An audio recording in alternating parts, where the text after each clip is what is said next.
ఓం నమో భగవతే వాసుదేవాయ. హరే కృష్ణ కృష్ణ కృష్ణ హరే హరే.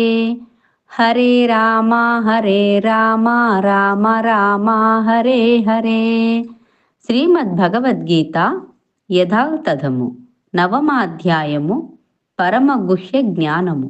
శ్లోకము సంఖ్య 8. ప్రకృతిం స్వామవష్టభ్యా విసృజామి పునః పునః భూతగ్రామమిమం కృత్స్నం అవశ్యం ప్రకృతేశ్వరాత్. అనువాదము: ఈ సమస్త జగత్తు నా అధీనమున కలదు. నా సంకల్పము చేతనే అది అప్రయత్నముగా తిరిగి తిరిగి ప్రకటమగును. నా సంకల్పము చేతనే అది అంత్యమున లయము చెందును. హరే కృష్ణ.